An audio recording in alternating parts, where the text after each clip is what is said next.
ఓం శ్రీ గురుభ్యో నమః. శుక్ర గురువుల యొక్క కలయిక జూలై 26వ తారీఖు నుంచి ఆగస్టు 21వ తారీఖు వరకు కూడా శుక్ర గురువుల యొక్క కలయిక ఏ విధంగా ఉందో ఒకసారి తెలుసుకుందాం. శుక్రుడు సుఖాన్ని, భోగాన్ని, సౌఖ్యాన్ని, ధనాన్ని ఇచ్చేవాడు శుక్రుడు. గురువు సంతానాన్ని, విద్యను, ధనాన్ని, అలానే యశస్సుని ఇచ్చేవాడు, తేజస్సుని ఇచ్చేవాడు. అలానే కొన్ని విషయాల్లో ప్రత్యేకంగా గురువు యొక్క ప్రత్యేకతలు కూడా చాలా బాగా చెప్పబడింది.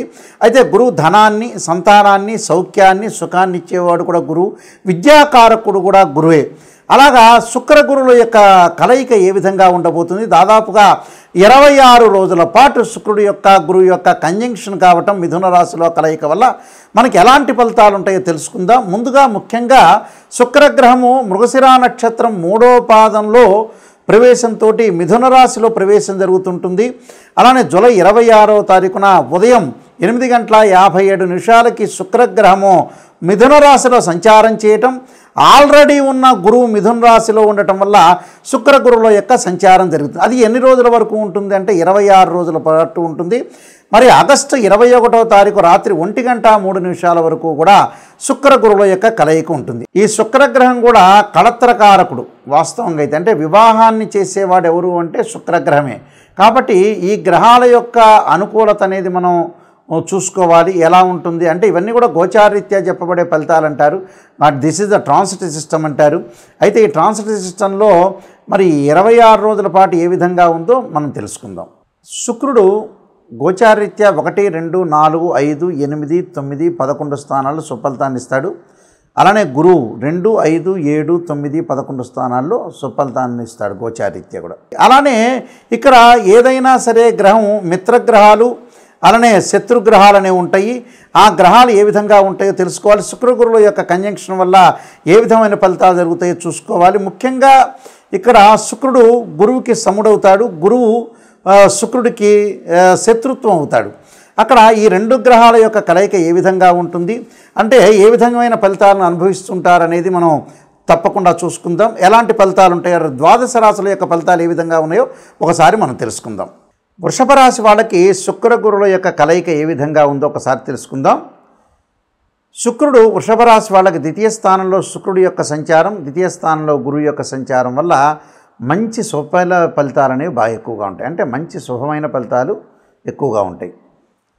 ముఖ్యంగా ప్రధానంగా మనకి ద్వితీయ స్థానంలో గురువు యొక్క సంచారం వల్ల విద్యార్థులకు అనుకూలమైన కాలం చెప్పుకోవచ్చు. పరీక్షల్లో ఉత్తీర్ణత సాధించే అవకాశం ఎక్కువగా ఉంటుంది. అలానే ఈ 26 రోజుల పాటు ఎవరైనా సరే కాంపిటేటివ్ ఎగ్జామినేషన్స్ కానీ ఏవైనా సరే పోటీ పరీక్షల్లో వాళ్ళందరూ కూడా ఉత్తీర్ణత సాధించే అవకాశం ఖచ్చితంగా ఉంటుంది. అలానే ఈ గురువు వల్ల మనకి ధనం కలిసి రావటం, యశస్సు, మేధస్సు, నూతన వ్యాపారాలు, నూతన ఉద్యోగాలు, అలానే శాలరీలు బాగా పెరిగే అవకాశాలు బాగా ఎక్కువ ఉంటాయి. కుటుంబంలో సమస్యలు పరిష్కారం కావటం, భార్యాభర్తల మధ్యలో అన్యోన్యంగా ఉండే అవకాశాలు ఎక్కువగా ఉంటాయి. అంటే ప్రతి పనిలో కూడా వాళ్ళకి ఆటంకం లేకుండా శుభకార్యక్రమాల్లో పాల్గొనటం, విందులు వినోదాల్లో పాల్గొనే అవకాశాలు ఎక్కువ ఉంటాయి. ఆరోగ్యం అనేది కూడా కొంత కుదుటపడే అవకాశం ఎక్కువగా ఉండటం, అలానే వృత్తి, ఉద్యోగ, వ్యాపార రంగాల్లో కూడా గౌరవ మర్యాదలకు లోటు లేకుండా ఉండటం, అవార్డులు, సన్మానాలు, రివార్డులు వచ్చే అవకాశాలు ఖచ్చితంగా ఉంటాయి. గురువు వల్ల చాలా మంచి సుఫలితాలు జరుగుతాయి వాళ్ళకి. భాగస్వామ్య వ్యాపారం బాగా కలిసి రావటం, ఉద్యోగంలో ప్రమోషన్లు, అలానే ప్రైవేట్ సెక్టార్లు ఎవరైతే చేస్తున్నారో వాళ్ళందరికీ కూడా అనుకూలంగా ఉండే అవకాశాలు ఎక్కువగా ఉంటాయి. అలానే శుక్రగ్రహం వల్ల కూడా చాలా మంచి సుఫలితాలు జరుగుతాయి.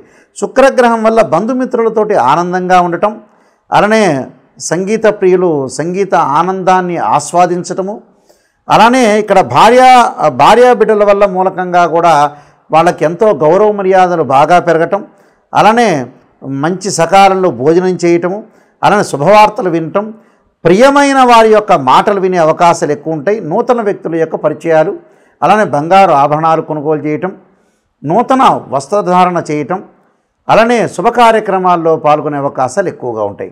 వివాహం కాని స్త్రీ పురుషులు ఎవరైతే ఉంటారో వాళ్ళందరికీ కూడా వివాహం జరిగే అవకాశాలు ఎక్కువగా ఉంటాయి.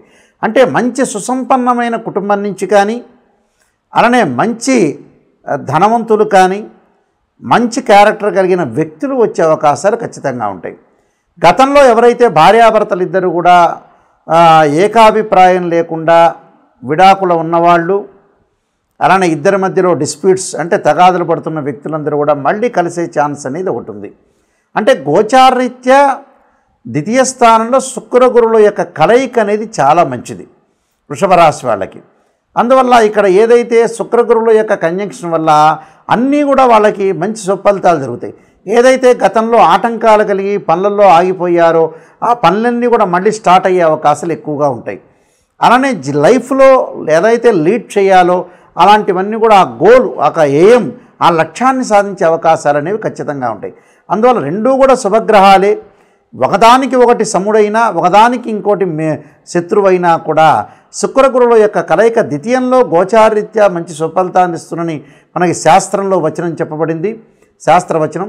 అయితే ఏ విధంగా ఉండబోతుందో మనం తెలుసుకున్నాం. అయితే ఇంకా మరికొన్ని విశేషాలు ఏమిటి అని అంటే, ఇక్కడ ప్రైవేట్ సెక్టార్లో ఉద్యోగం చేస్తున్న వ్యక్తులు ఎవరైతే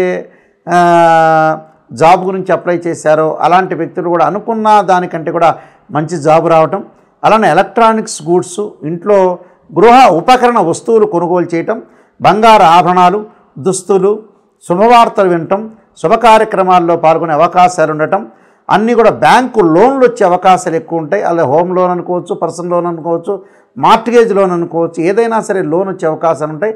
గతంలో ఎవరైతే డబ్బులు ఇవ్వలేదో అలాంటి వ్యక్తులు వచ్చి మొండి బాకీలు అంటారు మనకి. ఈ మొండి బాకీలు వచ్చి ఆ మొండి బాకీలు కూడా వీళ్ళకి వసూలయ్యి డబ్బులు వచ్చే అవకాశాలు ఎక్కువగా ఉంటాయి. అంటే ధనం అనేది వీళ్ళ దగ్గరికి చేరే అవకాశం ఖచ్చితంగా ఉంటుంది. అంటే జీవితాన్ని ఏదైతే మనం ఒక రికగ్నైజర్ అనేది, గుర్తింపు అనేది అవసరం, ఎన్హాన్స్గా చేసుకోవటం కూడా చాలా ఇంపార్టెంట్. కాబట్టి వీళ్ళకి డిఫరెన్స్ ఆఫ్ ఒపీనియన్స్ లేకుండా బంధువులతోటి కూడా మ్యూచువల్ అండర్స్టాండింగ్ వచ్చే అవకాశాలు ఎక్కువ ఉంటాయి.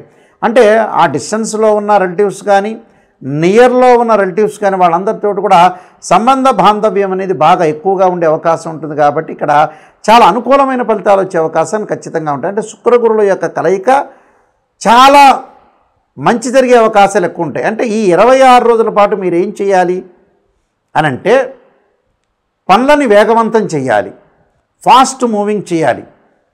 ఎందుకంటే మనం ఎంత ప్రయత్నం చేస్తున్నా కూడా కొద్దిపాటి మనిషికి అదృష్టం కూడా కావాలి. ఆ అదృష్టం ఏ రూపంలో వస్తుంది అంటే ప్లానెట్స్ యొక్క రూపంలో వస్తుంది. అంటే గ్రహాల యొక్క కలయిక వల్ల మనకు వస్తుంది. కాబట్టి మనం ఎంత కష్టపడినా కూడా అదృష్టం కూడా ఆవగించంత ఉండాలంటారు. ఆ అదృష్టం ఏంటంటే శుక్ర గురువుల యొక్క కలయిక గోచారరీత్యా ద్వితీయ స్థానంలో శుక్ర గురువుల యొక్క సంచారం వల్ల మీకు మంచి ఫలితాలు వచ్చే అవకాశం ఎక్కువగా ఉంటుంది. అంటే వివాహ ప్రయత్నాలు చేసుకోండి, గృహ నిర్మాణం చేపట్టండి, అలానే ఇళ్ళని కొనుగోలు చేయండి, బ్యాంక్ లోన్స్కి అప్లై చేయండి, నూతన ఉద్యోగాలను ఆరంభం చేయండి, నూతన వ్యాపారాలు కూడా ఆరంభం చేస్తే మీరు సక్సెస్ అయ్యే అవకాశం ఖచ్చితంగా ఉంటుంది. కాబట్టి మీకు అన్నీ కూడా మంచి సుఫలితాలు జరిగే అవకాశం ఖచ్చితంగా ఉంటుంది. శుక్ర గురువుల యొక్క కలయిక వల్ల కొన్ని మంచి చెడు యొక్క ఫలితాలు అనేవి బాగా ఎక్కువగా ఉంటాయి. శుభ అశుభ మిశ్రమాలు అనేవి ఉంటాయి. కాబట్టి మనం ఎలాంటి ప్రత్యేకంగా రెమెడీస్ చేసుకోవాలి అంటే, జీవితాన్ని సాఫల్యం చేసుకోవాలంటే ప్రతి వాళ్ళకు కూడా నెగిటివ్ పాజిటివ్ రెండుగా ఉంటాయి. అంటే ప్రతి వాళ్ళు కూడా మనం పాజిటివ్ ఆలోచన చేయకూడదు, నెగిటివ్ని కూడా ఆలోచన చేయాలి. నెగిటివ్ అంటే ఏమిటి అంటే, స్త్రీయ లోపం పెరుగుట పెద్ద విద్య, లోపం ఎరిగిన వాడే పూర్ణుడవుతాట. మన లోపాలని మనం ఖచ్చితంగా సవరణ చేసుకొని ముందుకు వెళ్తే ఖచ్చితంగా వాళ్ళు బాగుపడినట్టే. అది 100% నేను చెప్తున్నాను. ఎందుకంటే ఎక్కడైతే మన లోపం ఉంటుంది, ఉదాహరణకు ఓ రోడ్డు మీద వెళ్తున్నాం, ఆ రోడ్డు మీద వెళ్ళేటువంటి ముళ్ళు ఉంటాయి. ఆ ముళ్ళని అక్కడ ఆ రోడ్డు మీద వెళ్ళొద్దు అని ఎవరన్నా చెప్తే ఆ రోడ్డు వైపు కాకుండా వేరే రోడ్డు వైపు మనం వెళ్ళామనుకోండి, వేరే రోడ్ మ్యాప్లో మనం వెళ్తే అప్పుడు మన జీవితం లైఫ్ అనేది మనం లీడ్ చేసిన వాళ్ళం అవుతాం. తప్పకుండా ఇక్కడ ఏదైతే మన లైఫ్లో ఎప్పుడైతే మనం చేయాల్సిన విషయాలు ఉంటాయో, ఎక్కడైతే నెగిటివ్ అనేది ఒకటి ఉంటుందో, మైనస్ అనేది ఉంటుందో, ఆ మైనస్ను మనం సవరణ చేసుకొని ముందుకెళ్తే జీవితం అనేది మనకి సాఫల్యత అనేది చేకూరే అవకాశం ఖచ్చితంగా ఉంటుంది. కాబట్టి ఈ శుక్ర గురువులకి నిజంగా ఏం చేయాలి అంటే, ఎలాంటి ఖచ్చితమైన రెమెడీస్ చేయాలి, ఎలాంటి ఖచ్చితమైన రెమెడీస్ చేస్తే బాగుంటుందనే విషయాన్ని మనం ఆలోచన చేస్తే, ఉద్యోగపరంగా ఇబ్బందులు ఉన్న వాళ్ళు తప్పకుండా గురుగ్రహాన్ని ఆరాధన చేయాలి. గురువుని ఎలా ఆరాధన చేయాలి అంటే, గురువారం రోజున బృహస్పతి గ్రహానికి ప్రదక్షిణ చేసి, మనకు శివాలయ నవగ్రహాలు ఉంటాయి, ప్రదక్షిణ చేసి శనగలు దానం చేయటం చాలా మంచిది. అలానే శనగలు దానం చేయటంతో పాటు చక్కగా ఆవు నెయ్యితో దీపారాధన చేయటం ఆ గ్రహం దగ్గర, చక్కగా ఒత్తివేసి ఆవు నెయ్యితోటి దీపారాధన చేయటం వల్ల మనకి ధనము లభిస్తుంది. అలానే విద్య యందు అనుకూలంగా ఉంటుంది. ముఖ్యంగా విద్యార్థులు, ఉద్యోగస్తులు తప్పకుండా ఈ రెండు కూడా చేయాలి. దాంతోపాటు చక్కగా దీపారాధన చేసేటప్పుడు, అలానే శనగలు దానం చేసేటప్పుడు కూడా దేవానాంచ ఋషీనాంచ గురుకాంచన సన్నిపం బుద్ధిమతం త్రిలోకేశం తం నమామిం బృహస్పతిం అనే మంత్రాన్ని చదువుకుంటూ ఇవ్వండి. అలానే శుక్రగ్రహం యొక్క దోషం పోవాలంటే వివాహం కావట్లేదు, కళత్రకారకుడు వివాహకారకుడు శుక్రుడే. యాక్చువల్గా అయితే ఈ శుక్రగ్రహం వల్ల మన వివాహాలు ఆటంకాలు జరగటం, వివాహపరంగా ఇబ్బందులు జరుగుతున్న వ్యక్తులందరూ కూడా తప్పకుండా చేయాల్సింది ఏమిటి అని అంటే శుక్రగ్రహం యొక్క అనుకూలతకు మహాలక్ష్మీదేవిని ఆరాధన చేయటం, పార్వతీదేవి అమ్మవారిని ఆరాధన చేయటం శుక్రవారం రోజున. అలానే బొబ్బర్లు అంటే శుక్రుడికి ప్రీతికరమైన బొబ్బర్లు దానం చేయటం వల్ల చాలా మంచి జరుగుతుంది. మనం శివాలయంలోకి వెళ్ళంగానే శుక్రగ్రహం ఉంటుంది. ఆ శుక్రగ్రహాన్ని ఆవు నెయ్యితోటి దీపారాధన చేయటం వల్ల కూడా చాలా మంచి జరిగే అవకాశం. అంటే వివాహాల ఆటంకాలు జరుగుతున్న వాళ్ళు కూడా తప్పకుండా వీళ్ళు కూడా ముఖ్యంగా అబ్బాయిలు వచ్చేటప్పటికల్లా సంబంధాలు దొరకట్లేదని చాలామంది కూడా చెబుతున్నారు.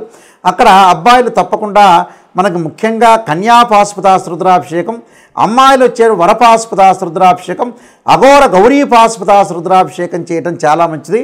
మరి ఈ శుక్రగ్రహానికి గురుగ్రహానికి అందరూ కూడా నవగ్రహాల యొక్క ప్రదర్శన చేయటం వల్ల చాలా మంచి ఫలితాలు వచ్చే అవకాశం ఉంటుంది. ప్రతివారం కూడా మనం తిరగటం వల్ల కూడా చాలా మంచి సుఫలితాలు జరిగే అవకాశాలు ఖచ్చితంగా ఉంటాయి. ఈ నియమాలు పాటించండి, మనకి మంచి జరిగే అవకాశం ఖచ్చితంగా ఉంటుంది. అందరికి కూడా మంచి జరగాలని ఆలోచన చేస్తూ సర్వే జనా సుఖినో భవంతు.